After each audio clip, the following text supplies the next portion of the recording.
Сәлем достар, бүгін адамның энергиясы және тағамдар туралы айтатын боламыз. Әр адамның энергиясы байқасаңыздар әртүрлі.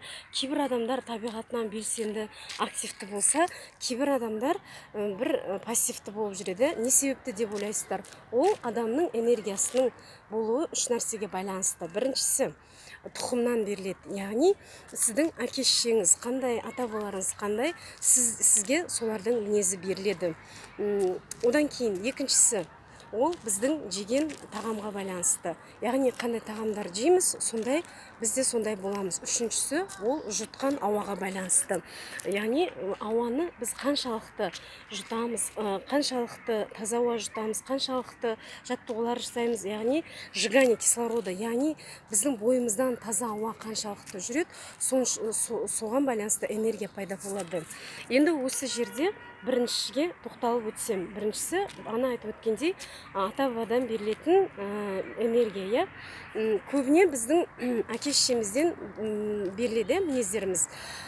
Яғни біз көп адамдар өзінің мінезін, болмысын мамама тартқам, анама тартқам, әкеме тартқам деп айтып жүреді.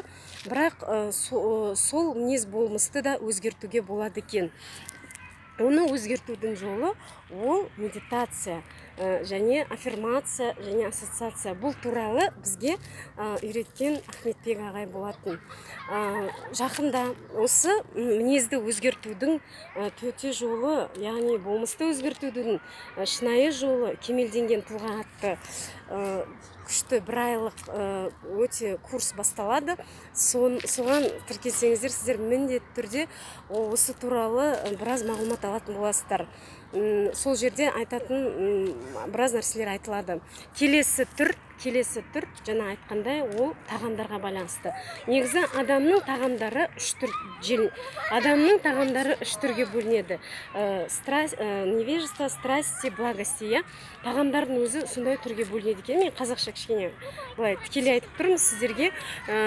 Невежество деген аты да айтып тұрғандай, яғни ол тамақты, бұзылған тамақтар, иісі шыққан тамақтар, сіздің денсаулығыңызға зиян келтіретін тамақтар.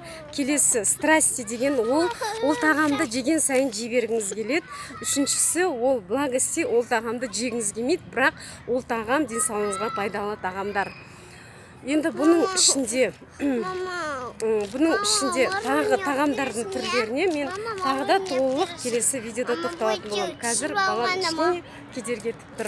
Сау болыңыздар, күндеріңізге сәттілік.